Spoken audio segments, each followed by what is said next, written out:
Hello friends, welcome to the video lecture series of Vidyam Academy. I am Mangesh sir. We are discussing topic number 2 in part 1 of HSC Physics, that is mechanical properties of fluids. This is part 3 of this particular chapter in which we are going to talk about applications of Pascal's law. In previous lecture we have discussed about Pascal's law, even several definitions like pressure, fluids, or even vacuum. But right now, if you want to study hydraulic lift, I want to give you a very simple example, and you are familiar with this particular situation shown in mobile picture, where a car is lifted in service station by using some kind of a piston.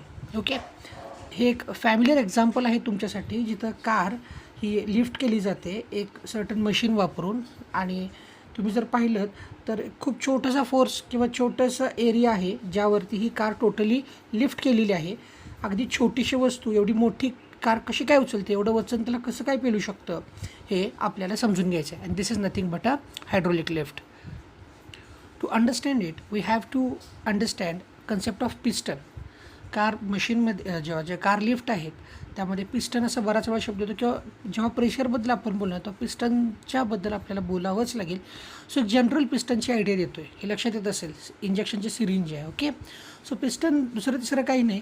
Piston एक certain mechanism आहे एका ऑब्जेक्टचं. जसं की object तुम्ही पाहू शकताय, हा जो पार्ट आहे, ओके, एक सिलेंड्रिकल पार्ट आहे, आणि जो अजून एका सिलेंडरमध्ये आपण फिट करतो आणि आपण सर्टन प्रेशर यावरती अप्लाय करतो. आणि जे अप्लाय केलेलं प्रेशर आहे हे ठराविक एरिया ऑफ क्रॉस सेक्शनपासून आपण मूव्ह करू शकतो. सो या काहींच्या मेकॅनिझमला आपण नाव देतो पिस्टन.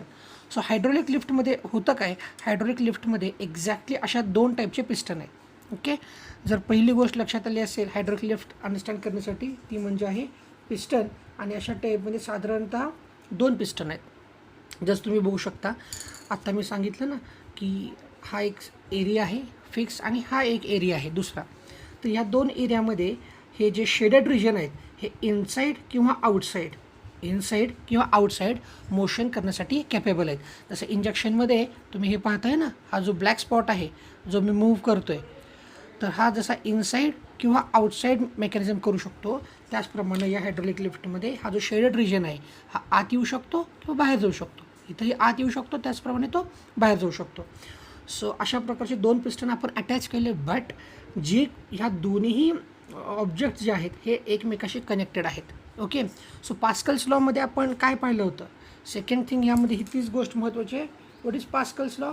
पास्कल्स लॉमध्ये आपण हे पाहिलं होतं की आपल्याकडे जो कुठलाही ऑब्जेक्ट आहे तर जर एनक्लोज्ड असेल तर pressure inside that object is always remains constant and it becomes equal in all parts of that particular chamber. जसं की आता इथं जर काही प्रेशर असेल आणि इथं जर काही प्रेशर असेल, पण ते कनेक्टेड आहेत. आणि पिस्टनमुळे ही सिस्टीम जी आहे ही सिस्टीम क्लोज झालेली आहे. आणि त्यामुळं इथं जे काही प्रेशर होतं आहे P1 आणि P2मध्ये हे काय असलं पाहिजे, इक्वल असलं पाहिजे. यालाच त्यांनी सांगितलेलं आहे इक्वल. अजून एक त्यांनी गोष्ट सांगितली आहे, it should be undiminished everywhere. ते जसा कुठलाही शेप असो, हे शेपवरती डिपेंडंट नाही. शेप कमी असो, म्हणजे इवन जसं की तुम्ही या पहिल्या पिस्टनमध्ये पाहू शकताय की इथं एरिया ऑफ क्रॉस सेक्शन कमी आहे आणि total area enclosed by that cylinder हा छोटा आहे as compared to the piston number 2. Then also इथलं प्रेशर म्हणजे पार्ट 1चं प्रेशर किंवा पार्ट 2चं प्रेशर हे चेंज होत नाही, हे सगळीकडं सेमच राहतं. तर मग आता आपण पास्कल्स लॉ दोन्हीकडे अप्लाय करू. पास्कल्स लॉ काय सांगतो आपल्याला, P1 मी या सिलेंडरसाठी लिहितो आहे, P1 equals to F1 upon A1. Okay, P1 equals to F1 upon A1. हा झाला पास्कल्स लॉ. जो force is equal to pressure is equal to force upon area. Similar way we can write P2 equals to F2 divided by A2. Simple आहे. Okay, इथं दोन्हीकडे आपण Pascal's law apply केला. So shape कसाही जरी झाला ऑब्जेक्टचा, एका क्लोज्ड ऑब्जेक्टचा, मग एरिया कमी होऊ दे जास्त होऊ दे, प्रेशर कमी होऊ दे, फोर्स कमी होऊ दे जास्त होऊ दे, but inside that container pressure should be constant. If pressure should be constant then I should write P1 equals to P2. म्हणजेच काय होईल, P1ची व्हॅल्यू काय आहे, F1 divided by A1 equals to F2 divided by A2. यावरून मला F2ची value लिहिता येईल का, yes, I can write the value. So F2 equals to F1 into A2 divided by A1 अशी व्हॅल्यू येईल. मी काय केलं, जस्ट व्हॅल्यू शफल केल्यात. We have shifted A2 to that side, so A2 divided by A1 into F1. So this is the value of F2.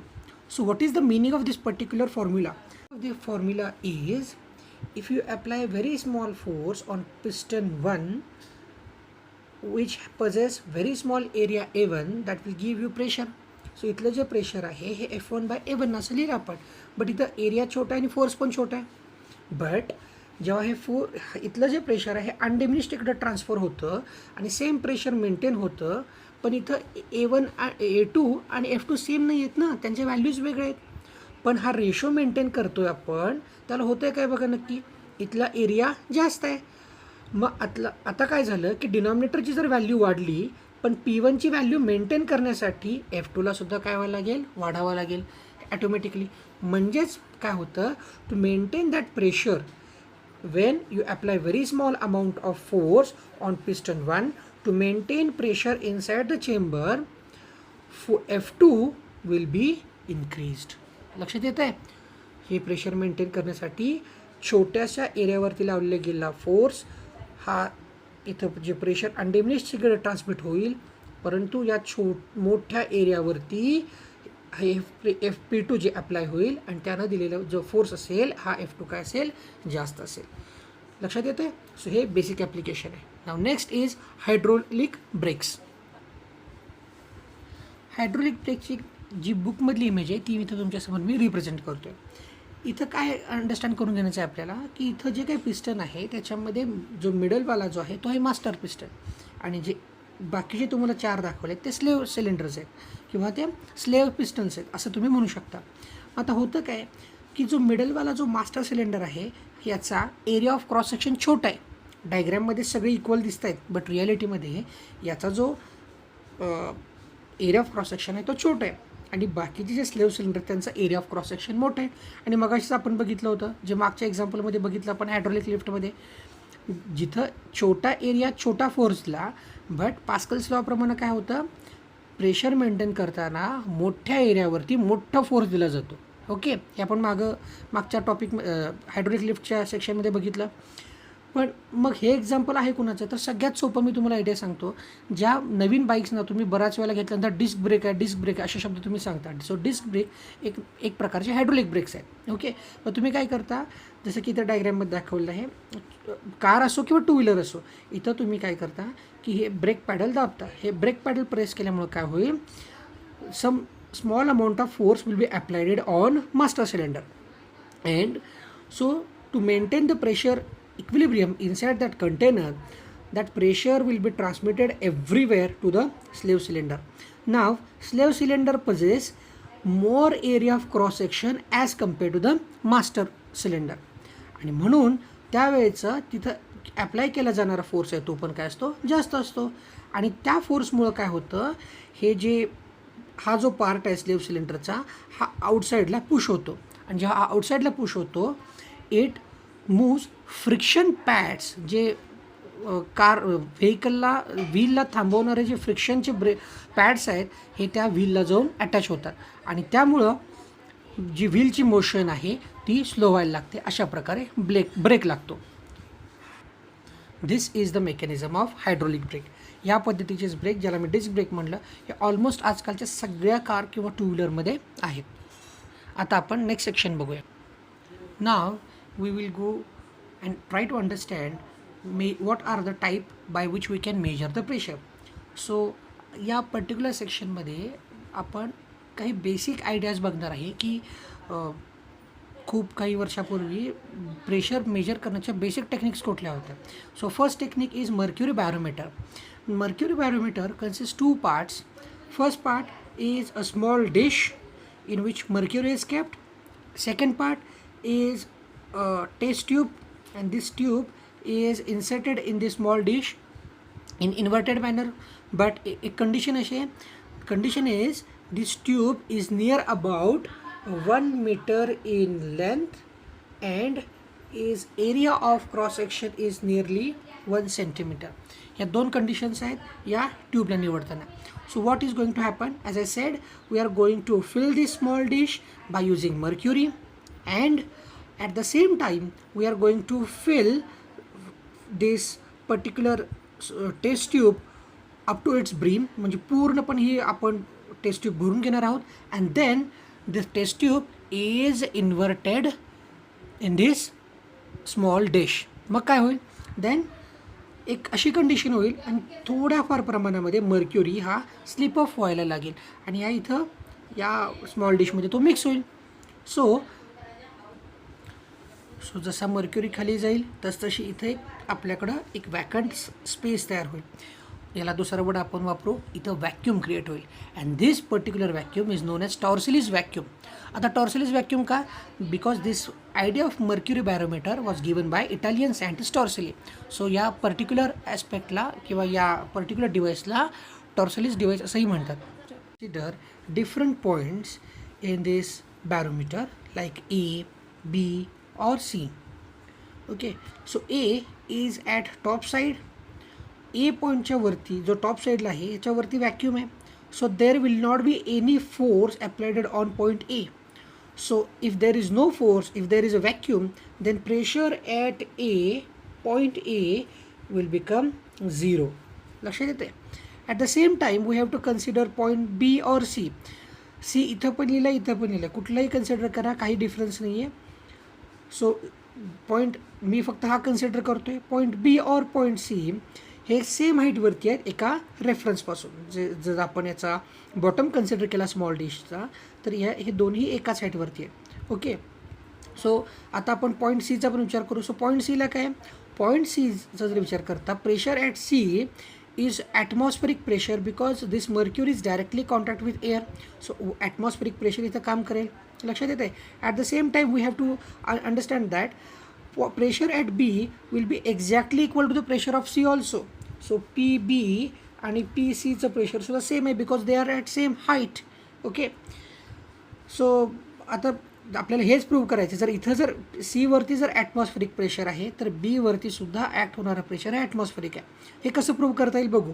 So in last lecture what we have studied that to find out pressure in the liquid column we can write pressure at A plus H rho G. So what is H? H is height of that liquid column, rho density of liquid and G gravitational acceleration. आठवतं का? बघा आपण असं एक formula लिहिलं होतं, P equals to P naught plus H rho g. तोच formula इथं वापरलेला आहे मी, फक्त P आणि P नॉटचे व्हॅल्यूज मी PB आणि PE रिप्लेस केले आहेत. But what is the value of PO? PA is 0. So what is PB? PB is equal to H rho g. हा सिम्पल फॉर्म्युला मिळेल. म्हणजेच काय असेल? PB आणि PCला व्हॅल्यू किती असेल? H rho g. Now this device is known as a barometer. So बॅरोमीटरमध्ये नक्की पाहतात काय? इन केस ऑफ बॅरोमीटर जी मर्क्युरी लेवल इथं झालेली असते, जी कॅपिलरीमध्ये मर्क्युरी असतो, हा नियर अबाउट 76 सेंटीमीटर एवढा राईज होतो. म्हणूनच याला प्रेशरला 76 सेंटीमीटर ऑफ एच जी और 760 mm ऑफ एच जी असं सुद्धा मानलं जातं. ॲट द सेम टाईम अजून एक युनिट आहे 1 torr. 1 torr corresponds to 1 mm of H G. So असं एक नवीन सेट किंवा नवीन युनिटची अरेंजमेंट या पर्टिक्युलर बॅरोमीटरपासून होते. Now we will go and try to understand open tube manometer. In case of open tube manometer, two separate parts are considered. First, this U-shaped tube, and second, this is the another container. So इथे एक U-shaped tube आहे, हा पहिला part आहे, हा D container आहे. हे दोघांना एकमेकांना कनेक्टेड केलं आहे. So why we need open tube manometer? Answer is very simple. We need this manometer to measure the pressure in this container. Okay, आता कसं आपल्याला प्रेशर मिळते ते बघू.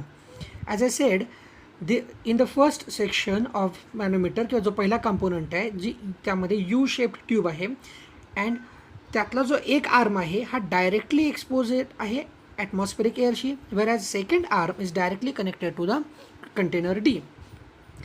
So if it is directly exposed to the atmospheric pressure, now we can say the pressure at point A is atmospheric pressure.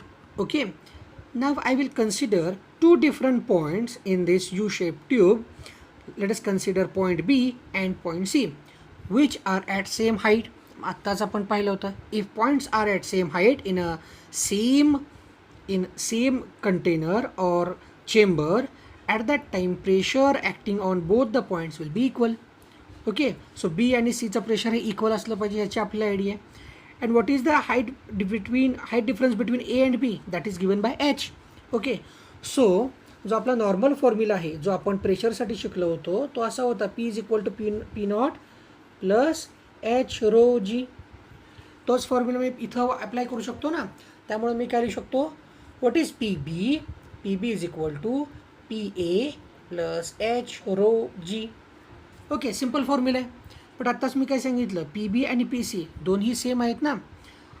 Okay, आणि हे जर same आहेत, त्याचप्रमाणे पी सी किंवा पी डीचा जर मला विचार करायचा असेल, then also I can say according to the Pascal's law this is a single chamber. आणि त्यामुळे इथं जे प्रेशर असेल हे अनडिमिनिश्ड ट्रान्सफर झालं असेल. So pressure at D should be equal to the pressure at C. मग आता इथे दोन फॉर्म्युले आपल्याला कळली, या दोघांच्या प्रेशरबद्दल पण लिहू शकतो आणि या दोघांच्या प्रेशरबद्दल पण लिहू शकतो आपण. सो या दोघांसाठी मी स्टेटमेंट लिहितो आहे, that is P B should be equal to P C. हे सेम हाईटला आहेत म्हणून. ओके, सो जिथं जिथं आपल्याला पी बी आहे तिथं तिथं पी सी लिहिता येईल. So what is P C? P C is equal to, या फॉर्म्युला रिप्लेस केलं मी, फॉर्म्युला होईल P A plus H rho G. Okay, but P एची व्हॅल्यू काय, ॲटमॉस्फेरिक प्रेशर आहे ना. So I can directly write Pc is equal to P naught plus H rho G. Okay, so by using this manometer we can find out the exact pressure which is present at this particular container. किंवा याला gauge pressure सुद्धा calculate करू शकतो असं आपण म्हणू शकतो. So P C minus P naught equals to H rho G. So this is the way by which we can calculate pressure in the manometer. Okay, so open tube manometer is specially known to measure gauge difference or gauge pressure. Thank you.